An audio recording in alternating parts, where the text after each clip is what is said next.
Hey guys, this is Joe748, and I'm here with Magician and Joe98, and we're going to do a podcast for you guys. It's just going to be me solo. Colin is getting ready to go on a long international trip with his whole family, so that takes a little bit of prep with that many kids.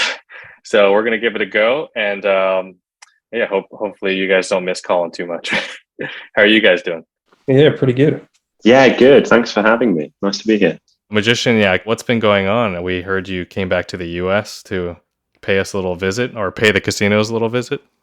Yeah, so I am also Stephen Bridges, same person, just in case there's any confusion there.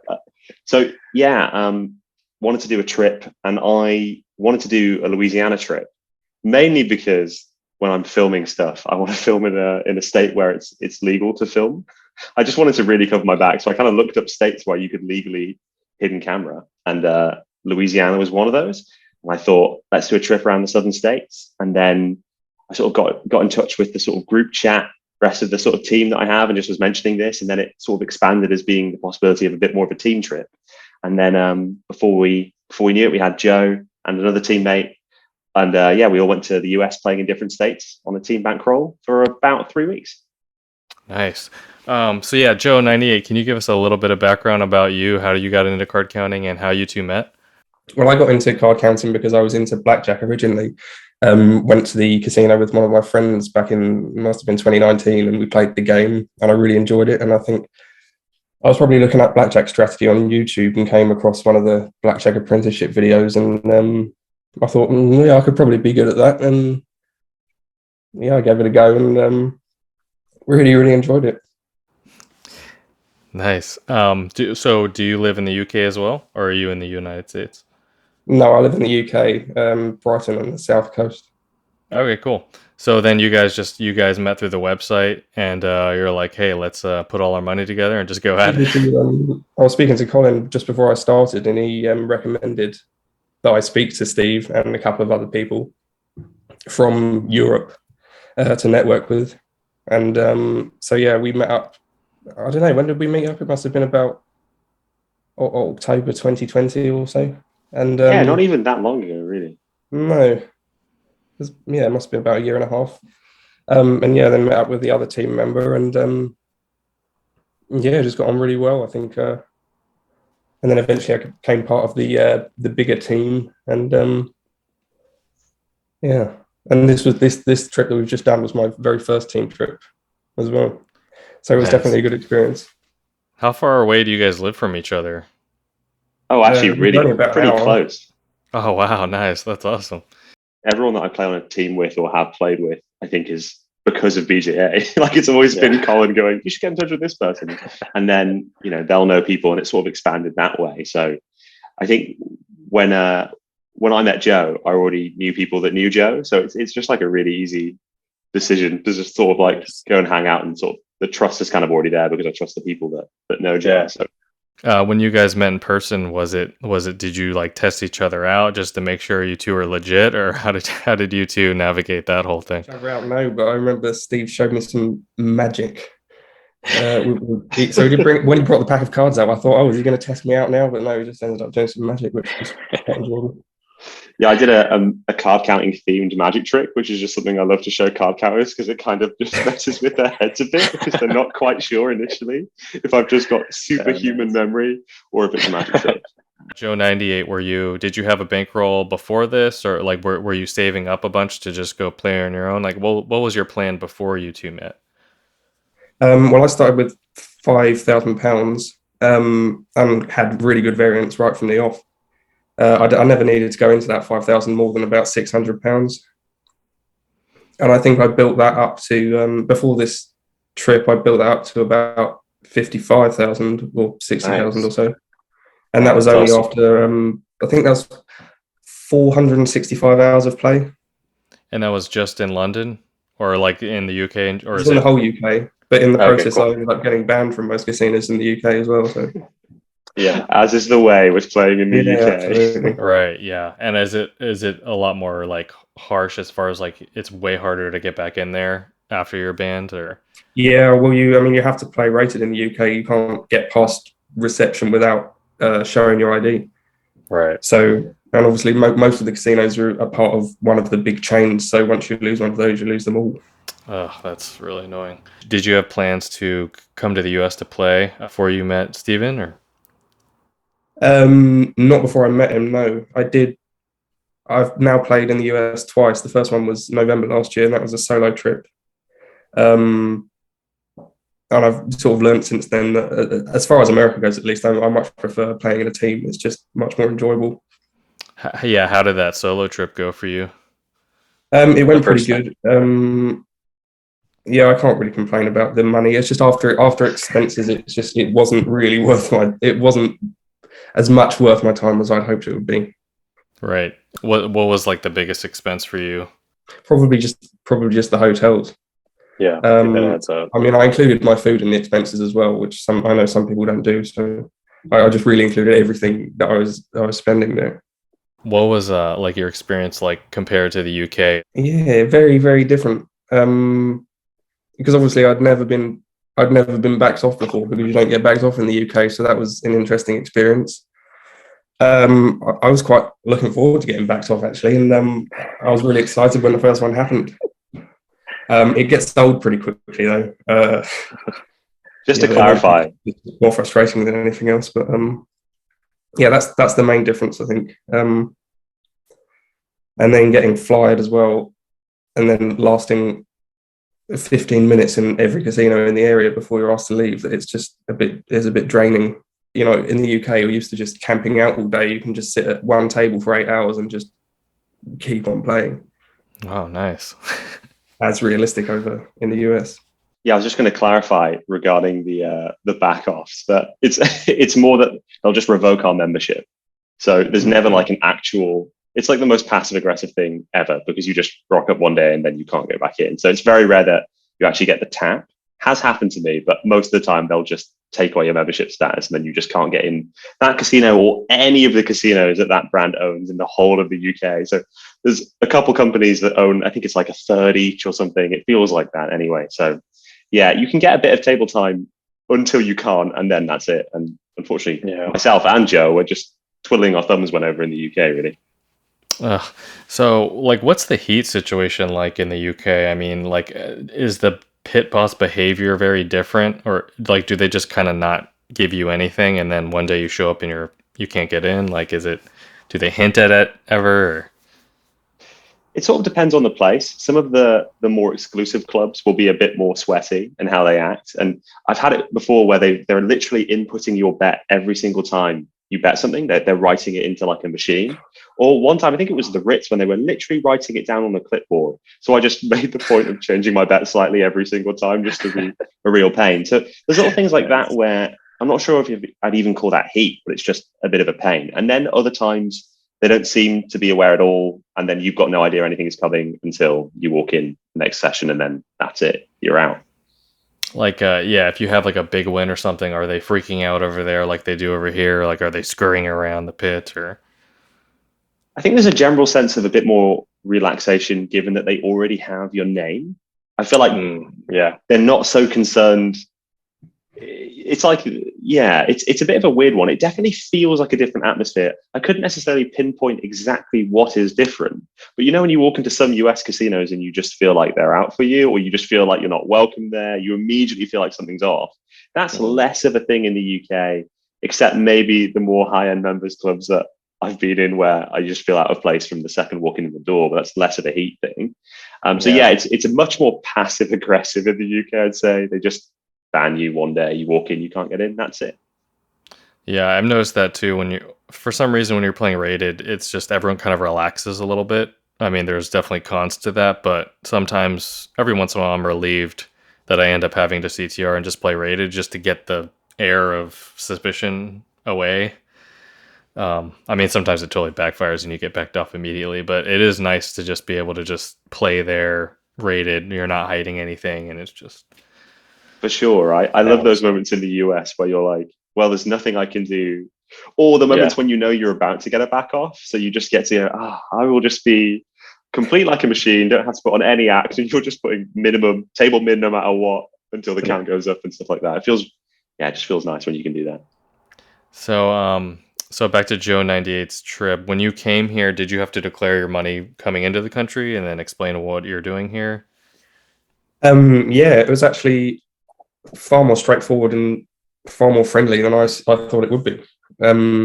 Yeah, they didn't want to count it or anything. They just sent me down a separate queue to this very friendly customs officer.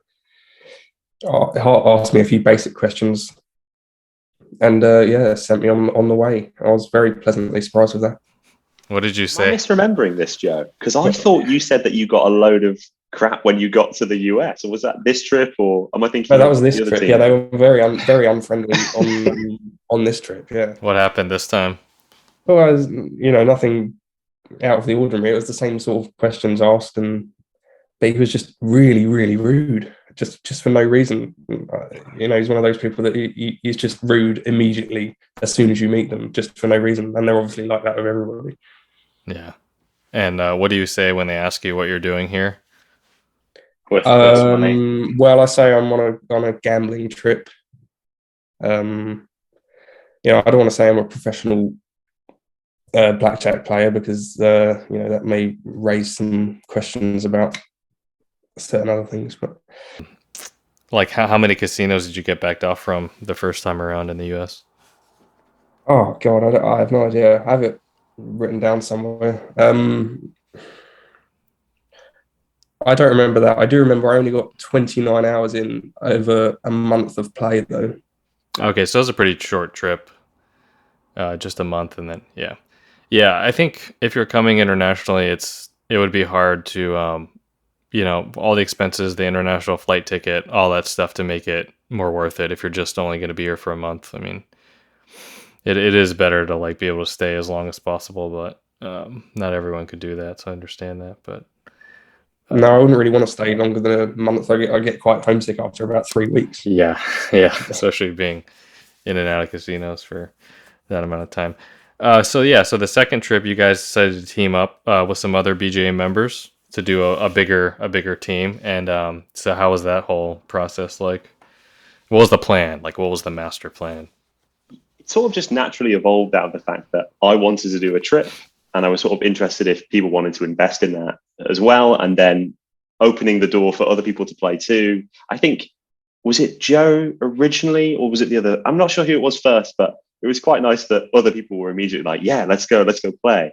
And given that, I think it's sometimes just a little bit safer if we're not in the same states, given that both me and Joe obviously have English accents, and that can stand out quite a bit depending on where you are. Certainly in the South, I don't think an hour went by without someone asking me where I was from and what I was doing there. So it just seemed safer to go to different states, but that would also give us the flexibility, as if someone lost and then we could fly and meet each other and top up on cash, because obviously we don't have loads of USD just sat in a bank account that we can access very easily at all. So it does make things a little bit trickier, but I think it was just immediate enthusiasm from everybody on the team. We've got this WhatsApp group where we sort of all collaborate, and then the three of us went to different states, and that was it, just as long as we could do, which I thought 3 weeks was a good amount of time, and then we all just played in different states.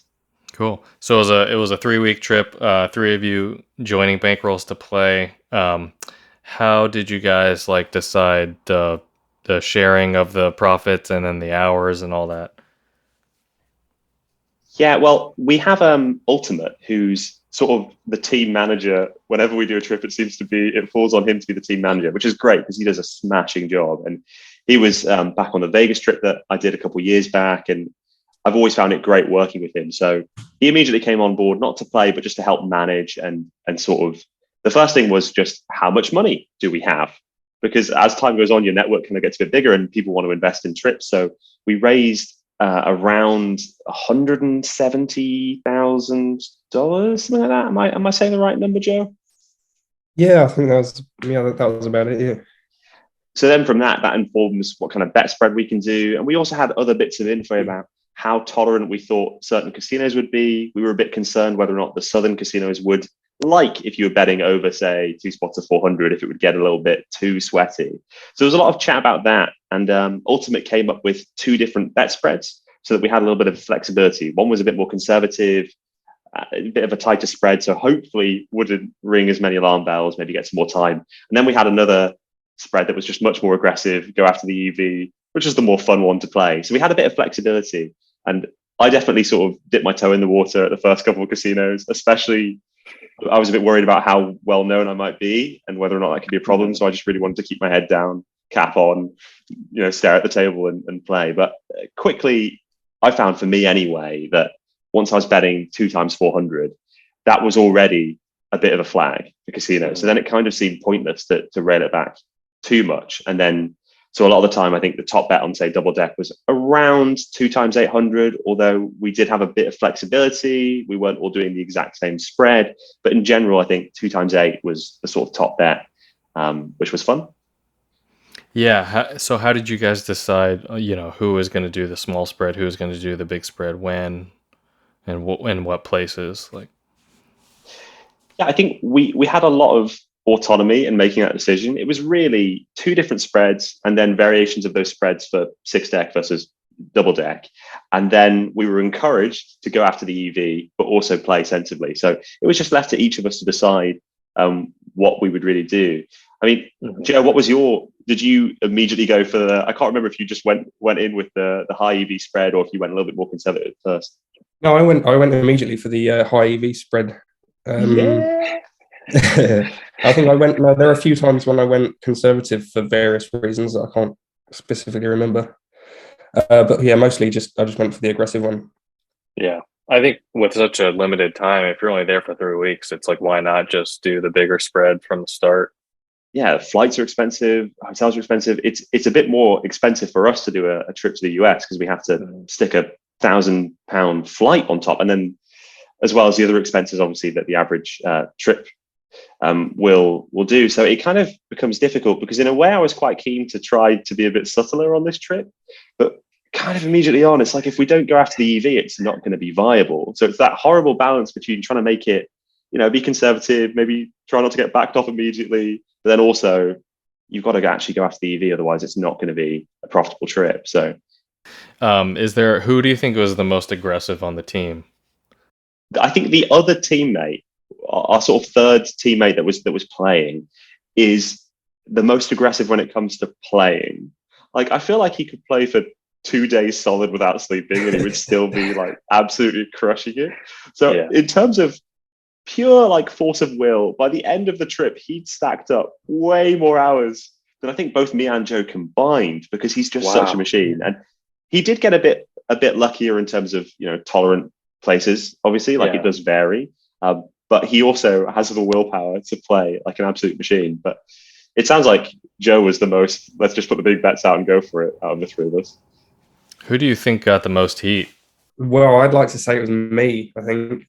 Yeah, I think it was just a result of me being flying. It's just got so miserable in the end. It got to the point. I'm sure at some point, even in this one specific area, even the dealers had been shown my face, because even they were acting really sketchy as soon as I arrived at the table and looking over at the pit bosses. And were you nearby in the same region, or were you in a totally different part of the country? Yeah, I was in California mainly. I started in Arizona and moved over to Southern California, which is where I was on my last trip as well. So I'm wondering if maybe my flyer had sort of carried over. They probably still have my face. So, I mean, I've been hearing Southern California has been a little bit more sweaty lately, but I also hear like Louisiana has been. Louisiana's kind of hit or miss, actually. I don't know. What was your experience like in Louisiana, Stephen? For me, it's obviously a bit tricky because I've obviously put my face really publicly, and I was really concerned whether or not that would catch up with me.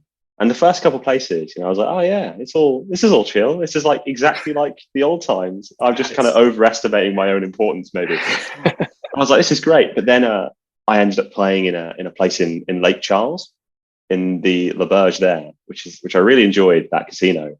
But I got recognized from one of the staff there. And that was the first time I was like, oh no, this is someone that like knew my name based off that. And then throughout the trip, partly because of heavy flyering and just partly because there was a countrywide Biometrica update about me that went out. And then another update that said, oh, by the way, he has a YouTube channel. And I don't know about you, but if I was in surveillance and I got that update, I would absolutely Google whoever that was. So I found a lot of my back office by name. it was really quite tricky. And it's hard to tell how much that was just because of flyering or just casinos being really on it, and how much of that was because of me and my YouTube channel. But I think, definitely, I found it was quite tricky to get time in. Was it like a dealer or a pit boss that knew about your channel? Well, which occasion? I had it once where Yeah, it was yeah. a dealer when I drove to one of these tribal casinos that's kind of in the middle of nowhere. As soon as I walked in, apparently someone had seen me. So I didn't get much time on the double deck before a back off, and they just said, "Oh yeah, dealer recognized you." I was like, "Ah." But then I had another situation where a dealer recognized me and just sort of gave me a little wink, and that was it. He just was like, "Oh, I like videos," and then just kept dealing. Nice. And then later at that casino, the pit boss that backed me off was like, "Yeah, I really hate doing this, and also I kind of like your videos." So it was really weird, surreal. But then I also had a couple of times where surveillance people would message me or they'd email me and actually just give me like intel. One guy saying, "I'm really sorry, I had to back you off eventually," and stuff like that. So maybe a couple of instances where I thought I'm flying under the radar. Maybe I wasn't, and someone was just being nice and looking after me without me knowing. That's cool. Did any of them give you any kind of hint, like, hey, you should go to this casino down the road, or any kind of that sort of stuff? I did get some good sort of intel. I mean, honestly, most of the really good intel I got was from other BJA members. Like, the chat is so useful because I didn't have the chat room the first trip I did, and I just found that it's so valuable. And then from that, I met up with other card counters in Louisiana. Some really nice people that I won't name just in case they don't want to be named, but they know who they are. And one guy letting me stay in his hotel room and stuff. And I just thought, what was nice about this trip is I felt like a really strong sense of community, mainly from the BJA lot. And so I got loads of great info and from people that were just like giving me this info. And it's just, made everything a lot easier. So Louisiana, how did you handle all the cash outs and stuff? Like, did you show ID everywhere to get cashed out? Because sometimes they're really aggressive in that state about cashing out without ID. Yeah, the worst place I think for me was Shreveport, I think. And it was the Bally's in Shreveport where I went in and I played, and I think did I do one session, then leave, then come back? I'm not quite sure, but either way, it happened that when I went to cash out the chips, and I can't remember the exact amount, but it was a few thousand, but maybe around the 5K mark, they just wouldn't do it. They just absolutely refused to do it without ID. And it was really annoying because I had this, those conversations you have that are very polite, but they're also really like, it's all fake. This whole thing is just like this stifled conversation. No one's saying what they mean. Had one of those things. And this guy just couldn't cash me. He said he couldn't cash me out. And he said that the person he'd have to speak to, the owner, wasn't in until the next day and all of this. So eventually I ended up just sort of taking my chips and leaving. And then eventually I called gaming. I basically tried calling everybody and a lawyer, and it was just completely useless. So when I went back in, I thought I might as well play before I deal with the situation. And I had another nice win. And then when the back off came that time, because I didn't get backed off the first time, but when the back off came, they backed me off by name, which did make me feel a little bit more chill because I was like, okay, I don't know what I was going to really. I guess I probably would have just had to give over ID. It's different when it's my money, but when it's also team money, I can't just sort of, it's a tricky one, right? And but they knew my name, so as far as I was concerned, they might as well have my ID in that situation. But they just didn't care. When I was trying to explain very politely that what they were doing was illegal, and even referencing, that great law post that's on the forum, I referenced like the cases in that, and he was just like, "Stephen, we don't care," and then he walked off, and I was like, "Wow." So that was one of the worst times. There was another place in Shreveport that I didn't. I just stood my ground and probably quite rudely called them out because they were doing that classic of asking for ID to make me a player's card and all this. And then, they were just kind of really unpleasant. So I just sort of wasn't very pleasant back, but didn't show ID then, mainly on principle because, as you say, some of these places are pretty fly heavy. But yeah, most of the time for me, I didn't have to put up a huge fight at the cash desk because a lot of the time they just already knew who I was by that moment, probably because of flyering as well as the YouTube. So yeah. Yeah. So is your policy, if they back you off by name, you just give them the idea to make the process quicker and easier and get out of there? Or? Yeah, I mean, at the end of the day, I think maybe I'm overlooking something, but if they have my name, that's the thing that you're trying to protect. And also, so at first I was really like being belligerent and trying to not do it. But then when they would mention my name, it just suddenly, I just thought, well, if they have my name, then what difference does it make? They can Google me and get my birthday. They can Google me and get my photo. Like what, what is the ID in that situation? So in those situations, I would just give it over. But if they didn't have my name, I often just on principle wouldn't want to give it over. And a lot of the time, it just was a case of declining it very firmly. And then they would just be like, all right, here's your cash. But it obviously depends a bit on the amount and the area. Did you get any time in Shreveport, or is that place just as sweaty as it was when I was playing a lot? Yeah, I didn't get a lot of time. It was domino effect, right? Once you've lost, I think there was maybe 2 places I got a bit of time in, but yeah, it was very short lived. A few towns like that where it's just like all these really small riverboat towns, and it seems like it's just like one and done or you can last maybe one shift. It was giving me a really distorted sense because I was struggling to figure out, well, what is the state of blackjack right now? Or is it just this state? Or is it me because I'm from YouTube? And it's very hard to sort of gauge like whether this is like, I don't know, like how sweaty the place was. It's tricky. Did you have any players that recognized you? Yeah. Really? What did they say? Yes, I had that's the card counting magician. Luckily, they didn't scream it out, but there was one time where I met this guy who was a counter, super nice guy, and he just sort of introduced himself at the table, just said, hey, and I said, hey, and I introduced myself by a fake name, which was just one of my things. If someone ever referred to me by my first name, I would know that they knew who I was. If they referred to me by a fake name, I know that maybe I'd met them previously and given a fake name. So I gave him the fake name. But then he kind of let me know on the sly that he knew who I was. And then I actually just thought he was a player at first. He's really good at staying under the radar. Like I just didn't think he was a counter, but then, he revealed. But no random players that called me out, so that was pretty lucky. But I met a few card counters, and that was really nice. Of course, nice. I left his table when I realized he was counting, just to put that out there. So it's nice to know that you can have a YouTube channel, a popular one, and then you can still get in hours. So for people who are nervous that they are being seen at every moment, they're never going to be able to play anywhere. It's how many hours did you get this trip? Was it only like 2 hours? Yes, I got 3.5 hours. Actually, I do have it right here. I did 36 sessions. I played for 53, nearly 54 hours, and I had 19 back-offs. So it basically what's kind of interesting about my situation is that it basically worked out for every hour of play, I did an hour of driving. We timed all the driving to casinos, so it was basically equal. But actually, my conclusion was very much. I get messages from people every now and again saying that they're tempted to start a YouTube channel, and if you want to count, I wouldn't recommend it. Like I don't think it's going to do you any favors for sure, because it definitely caused some friction for me. But it's still doable. It's just So speaking of the channel, when you came around the second time and you chose a state that allowed non-consent recording,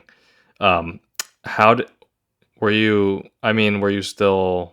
I would think you'd be more nervous because since the channel's out, people, when they see you, they know that's what you're doing. You're probably recording right now at the table. Did that come up at all? I was very nervous, actually. Honestly, I was really nervous for the whole thing because part of me was worried I was going to get to the airport, and even just bringing hidden cameras, like I worked with a hidden camera specialist and really upgraded some hidden camera stuff.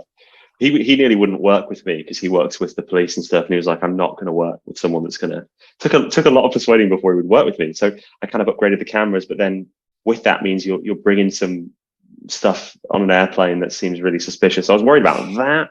I was worried about whether or not I'd be recognized from people at the airport, like airport security and stuff. Even though it's not illegal to go over and play, you don't want anything that can cause any friction. And I was worried about filming in the casinos. Because, obviously I'm just filming for perfectly legitimate and legal reasons, but they could say anything. If they think I have a camera, they could say I'm using that to win at the game. And then maybe that would be a reason to detain me, even if they knew it's just being used as a video. They could still make things very difficult. So I was a bit worried about that. And there was only one time where it actually came up. And it was in one of those casinos. It was in an area, I always forget the state's name, but the state where you can't get backed off. So I had a situation where I played for just 20 minutes, one shoe, had a miracle shoe. It was one of those great shoes. I sat down. It was great. I can't remember what I won, but it was over 10K. It was beautiful, lovely shoe. And then I left immediately because I thought this might cause a bit of heat. I'll come back later. And then the time I came back, I sat down and almost immediately there was heat. And I thought, they obviously ran me down from the previous session and have recognized me, despite my sophisticated disguises. And then they came over and sort of did the we're going to deal two hands and then shuffle kind of thing. And I said, no, it's fine. I'll just go. And then a few security guards came up to me, which I thought was kind of strange. Maybe 4 security guards, a bit overkill. And the guy said, yeah, actually, it's against our policy to record. So we're going to have to ask you to leave. And I just said I wasn't recording, mainly because I didn't want them to, I don't know, I didn't want to admit to that and then go down this whole rabbit hole, potentially getting me in trouble. But yeah, that was the only time where anyone had kicked up a fuss about the videos. And as the surveillance guy that was in touch with me, giving me sort of insider info, said, he said that it probably would help me in ways because people would be a bit worried the fact that they were being recorded and that could be published. Like a lot of these casinos and the videos don't come across well. So maybe I got some polite backoffs because of that. But yeah, there was only one time. And luckily all they did was just ask me to leave. Yeah. Yeah. So Joe98. So what was your experience like in Southern California and like the Arizona area, where as far as like time you got and the politeness or rudeness? Well, I've never really had a rude back off on this trip or the last one. I've been quite lucky. Everyone's been relatively cordial, even during the trespasses, of which I've had 3 so far. On this last trip, I had 15 back offs, I think. What bothers me the most is just the unnecessary ID requests, very persistent ID requests at the cash desk. Yeah. Steve, I'm sure you remember that angry voice note I left on WhatsApp after that time. They were just being very, very insistent about it at this place. You're having the normal back and forth with them saying, oh, it's illegal for you to not cash me out, and then just ignoring that and saying, well, if you want us to cash you out, you're going to have to show ID anyway. How much were you trying to cash out? That was $750 as well, so that made it That's even more. it? It was just ridiculous. That's so stupid. Was this tribal or non-tribal? It was tribal, yeah. I feel like they always use that in their argument. They say, "Oh well, we're tribal, so we have different rules." And it's like, well, I'm sure as far as cashing players out, the rules are the same. But I had a funny situation where it was $400 and they were like demanding ID. It was after a back off, but it was at Margaritaville. Yeah, that sounds about right for that place. I just pleaded with her. I was like, come on now, this is ridiculous. It's $400. Yeah. So then she cashed me out and trespassed me. And I was like, yeah. Jeez, all for $400. Wow. Well, that's good. You didn't have any, super mean backoffs or anything. Did you play with ID everywhere, or were you flying under the radar the whole time? No, I tried to play without ID as much as I could on this trip, because I think that was a mistake on my first trip, being very, very open with my ID right from the start of it. And I think that affected my longevity quite significantly for the rest of that trip. So my goal on this trip was to be, to withhold my ID as much as possible, apart from, age checks at the door and things. I find when they're asking for it at the cash desk, you can usually, if the conversation doesn't exceed, 1 to 2 minutes, it's fairly easy. But if it goes longer than 2 minutes, I feel like they're just going to be so persistent, and eventually, at the 10-minute mark is when I usually give in. Really, 10-minute mark, yeah. Wow. And that's the promise I've made myself after this trip. After the last time that happened, it's just I can't, because I'm just going to end up more angry at myself than I do at them. Yeah, because I feel like I've let myself be bullied into giving my ID, because there's absolutely no reason for them to have it. It's just, What was the reasoning that you guys chose to split up to completely different states for this trip? The main point of going together was, being able to share a bankroll. I don't think we didn't need to be in the same area, and I think, as Steve said earlier, we all have English accents, so yeah, right. That's right. That's one good thing about being a little bit closer together is you can help each other with the cash outs that would have been nice. But then it is good to have just completely be separate from the team sometimes, cover more ground, and hopefully get a little bit more time if you guys share similar characteristics, and vehicles definitely is a big one. Like that'll flag off a lot of teams, like everyone using the same two cars. What was like the biggest win and loss that both of you had on this trip? Biggest win for me was 10,000, just over 10,000. Biggest loss, I think 5 or 6,000. So not too bad. Yeah. Nice. Yeah, I had a bit of a rocky start, and but then by the end, I had a really nice upswing at the end. I'm just like scrolling through the report, because I had my last session was a $19,200 win, which just felt so good after what a roller. We had such a rocky point. I think I had a $45,000 upswing in 15 hours or something like that. So that felt great, because I sort of felt like I was holding the team back in ways, because I was getting these backoffs that I felt were very much because of my, notoriety. And then I was thinking, oh gosh, this is like, I'm paying, well, the team is paying money for hotels every night, so that's what was making me feel bad. I was like, oh, there's going to be a tipping point. And some of these places are so expensive for hotels. It's just wild. And I did try the sleeping in the car thing a couple of times, but it does not do well for my ability to play blackjack. Yeah, what kind of places were you guys staying at? Like, what was like the team policy as far as like, how much you were going to spend for a room each night? We didn't really have a firm policy on how much to spend on hotels, because we're all in this together. Try and spend as little as possible, but also do take care of your own well-being was sort of the principle. So for me, and everyone's got different lines, but I really didn't like the idea of sleeping in a place that could have bed bugs or like cockroaches. Like that was just like, that really freaked me out. I've never encountered bed bugs. I've never seen cockroaches. Maybe that makes me sound like the worst, but it felt like a big thing. So if I was looking through reviews and someone was saying, oh, my hotel then had bed bugs, it's like, I'd rather stay up all night or do something else. Yeah. But just some of those areas, it was just unavoidable. I spent more time looking for a hotel that was cheap. And also a lot of the places were understaffed.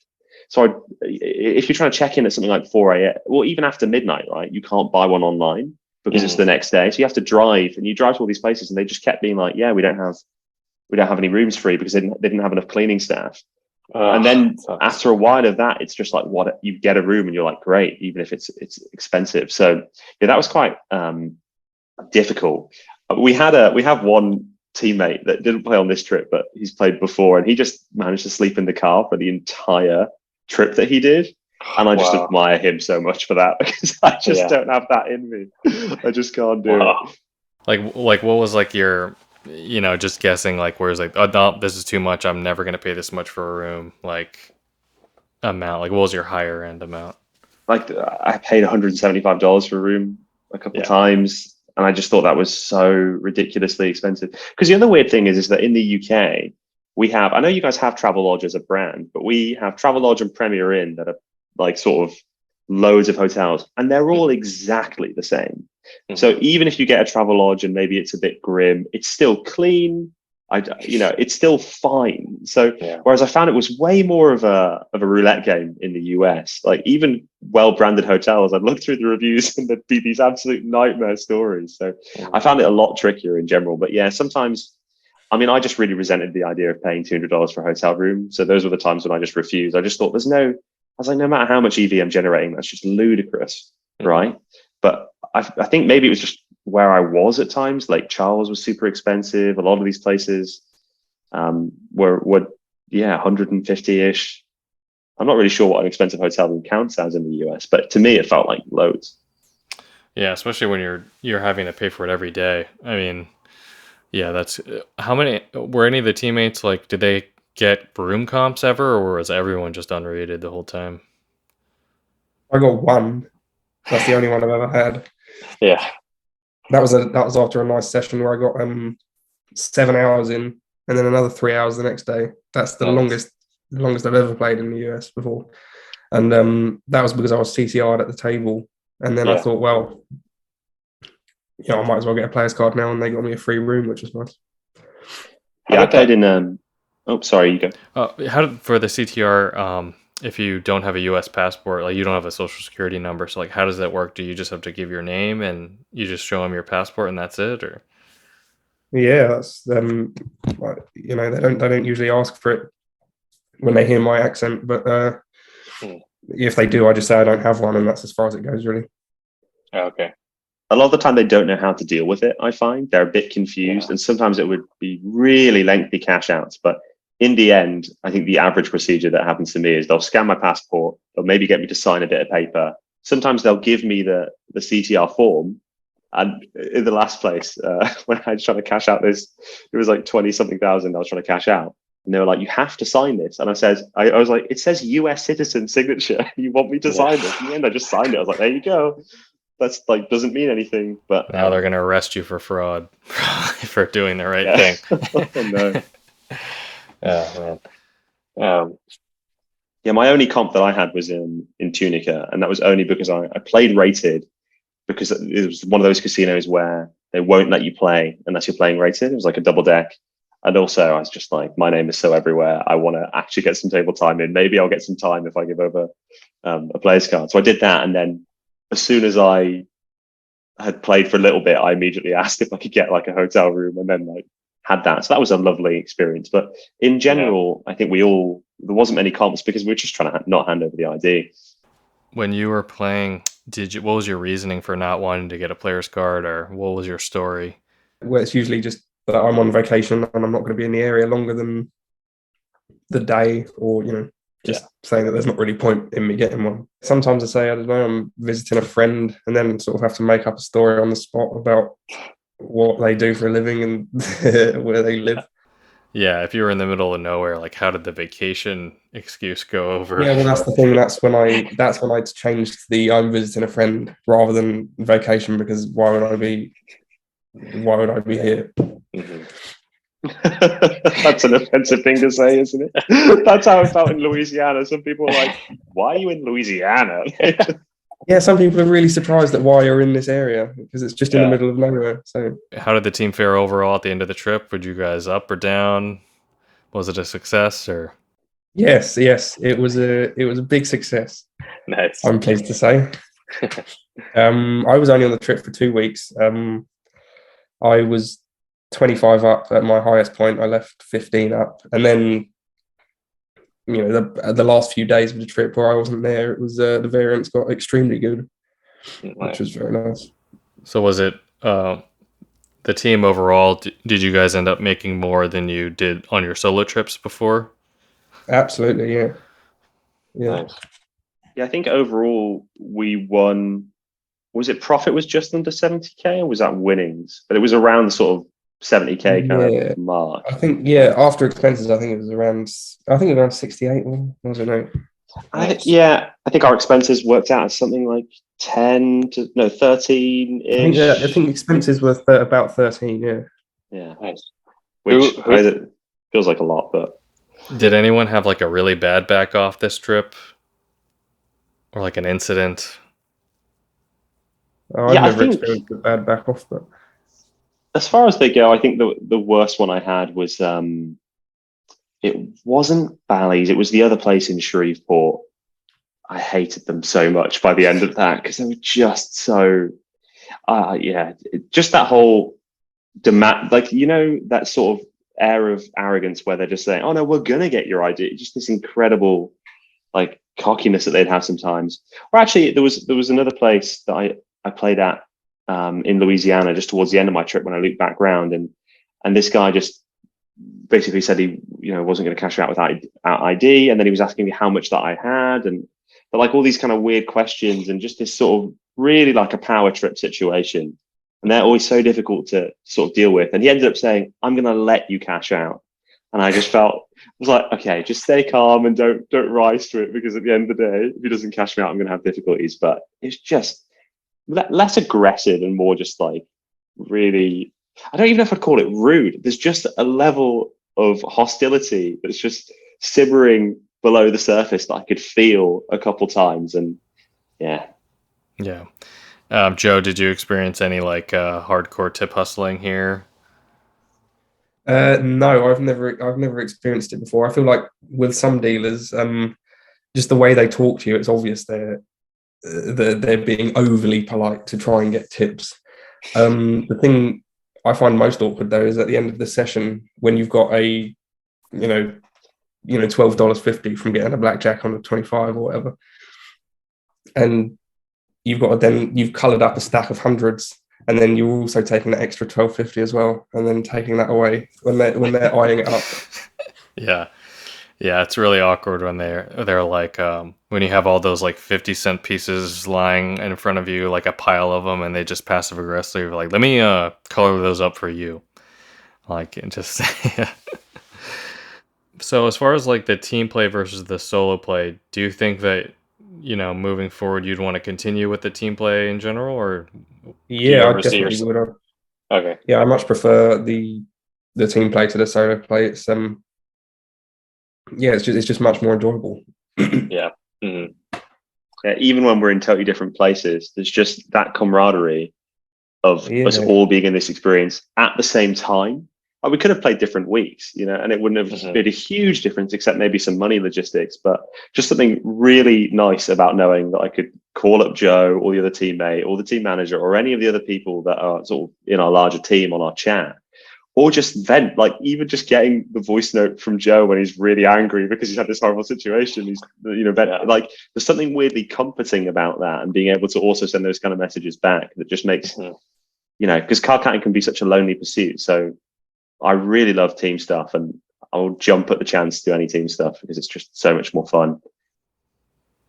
Yeah, there is something really nice about. I mean, it's one thing to get support, from other card counters or BJA members who aren't sharing a bankroll with, but there's something else about just, sharing a bankroll together. You're winning together, but you're also comforting each other when you lose. Like it's really nice to have that kind of support where someone else across the country it has your back and you guys are all fighting for the same thing. So And I would yeah, just want that's to cool. also say, like, I highly recommend the BJA chat to anybody that hasn't really Mhm. dived into that, because I sort of overlooked that for a while, thinking, well, I've got DMs and I chat with people, but I just found that chat is just such a good extension of this like larger community, and I just found the chat and the DMs I got from that chat like a huge amount of support, which is great. So I mean, BJA, lovely place to be.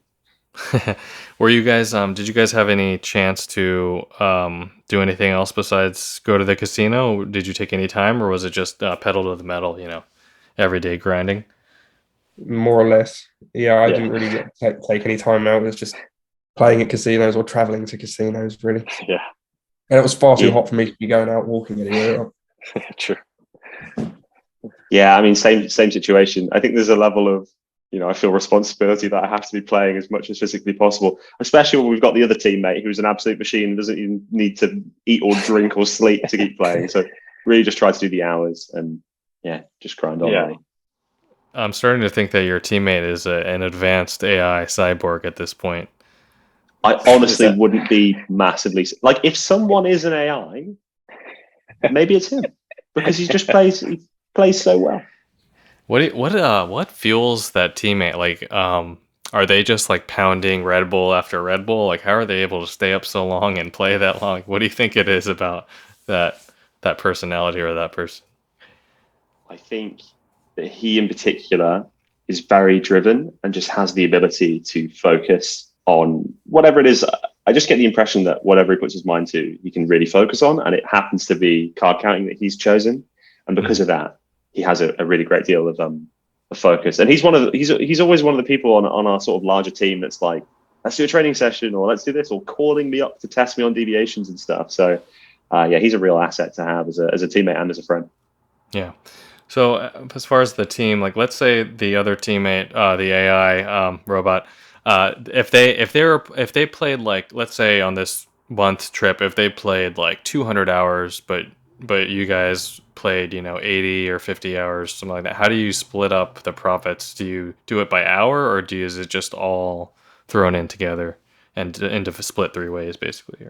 We did split it based off hours, but we also did factor in driving time, um, which is something that we haven't done before. but also we're all sort of in different places. Some people are naturally going to have to drive a bit more than others because of the locations, and we really kind of felt everybody is there to play as many hours as they could. So we did factor in driving time. So yeah, we had investor shares, we had player shares, we also had a manager, and then we factored in the driving time as well as the actual playing hours. That's interesting. I don't think I've heard of anyone yet doing that, but it makes so much sense to factor in the driving time because it is significant. And yeah, that's a really good way to do it. I like that. The tricky thing with it though is judging how valuable how much that time should be factored. It does, you can sort of take that concept and apply it forever. Well, like, okay, now are you gonna do eating time? Well, now are you gonna do, like, at what point sleeping time? At what point do you stop doing that? So I was very for the driving time idea. I quite liked it, but when we actually were sort of totaling up all the hours at the end, and it did personally benefit me because I spent like an hour driving for an hour playing. But I'm not sure if it's something we'll do again because it's just a tricky one of how far do you take factoring in other things other than table time. Yeah. When you all entered the U.S., did you come with pounds, and then where did you exchange your pounds for dollars, or? We all brought dollars in.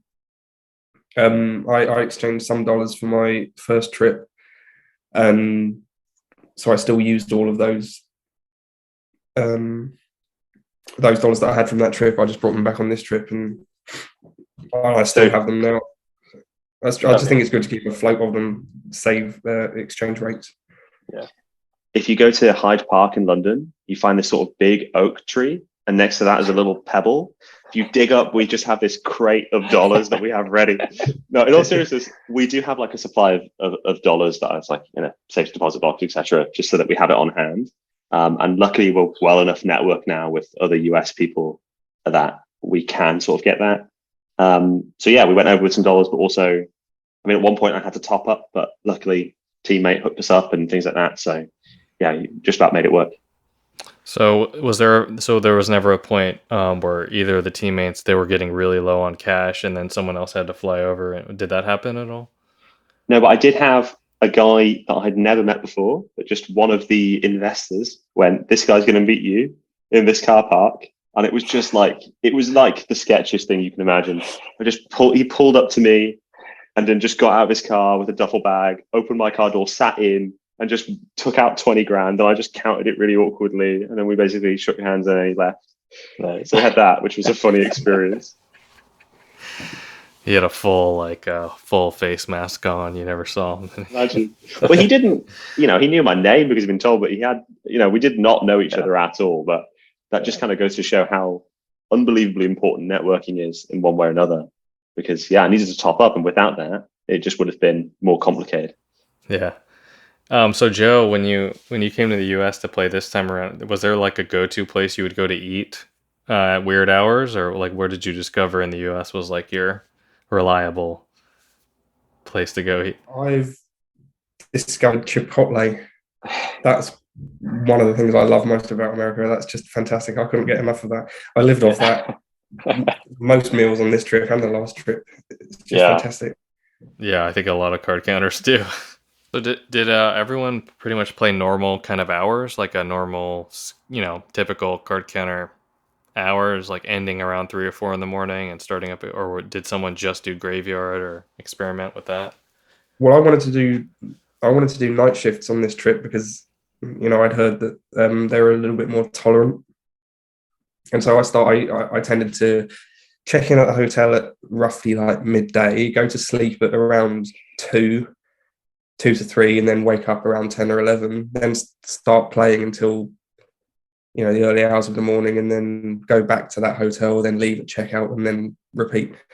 But what I found is that a lot of the casinos where I was playing sort of closed around 4 a.m. and so it became not really viable to do that. So I changed halfway through the trip. I changed to normal day shifts again. Did you find that the day shift had a little more heat than later in the night, or was it kind of all over the place? Actually, I didn't notice too much difference. And shortly after, I was quite heavily flyed in Southern California, so I don't think it would have made any difference. Okay, so Joe, you were playing in Southern California. How was your experience at the famous Barona Casino? How was that back off? Oh, it's just fantastic. It was actually the second time I've been backed off from there. Both times are great. They're onto you extremely quickly because obviously they can all count themselves. Pull you away from the table and just shake your hand and compliment you on how good your game is. And it's just really, really pleasant. It's just the highlight of the trip. Oh yeah, and it's So you got actually just a really nice casino. you got the official stamp of approval, the U.S. stamp of approval in Barona Yeah, and they Casino. tell you some of the things like that they looked out for. Like pulling out money to ensure two bad hands. That's an obvious thing. Stephen, what was your? Yeah, did you have a similar Barona? No, I didn't. I didn't Backup? play there. I mean, I think they're just the nicest back off I had. I probably shouldn't name the casino, but it was a casino where they were like, "I actually really like your videos," and he just had this really nice chat with me. It just whenever you get a member of staff that actually does like and respect card counting and maybe has a passion for it, this guy was talking about multi-level counts and stuff, so clearly knew what he was on about. And it's just nice, and those moments are really refreshing when you can have so many back offs that are just cold or just really unpleasant. And some of these passive aggressive ones where they can't back you off, so they just do other measures, were like pretty unpleasant. So yeah, I think that for me was like a personal little highlight. It's just polite staff being nice, and there were some really nice dealers at that same casino. It was just a good vibe. Nice. Yeah, it is refreshing when you can get some nice interactions in a sometimes sea of unpleasant encounters. And so, Stephen, will we have this trip? Will this trip be on YouTube soon? Why, yes, indeed. Yeah, youtube.com/Stephen Bridges. Once I get it edited, it'll be all on there. Yeah. Well, I'm so glad you guys had a really good trip back to the U.S. I welcome you guys back to the U.S. anytime, and keep beating up our casinos. I welcome it. I'm glad you guys got to meet and team up, and it was a great experience. So thanks so much for joining us, and it was really great to hear your story. Thanks for having us. Thank you.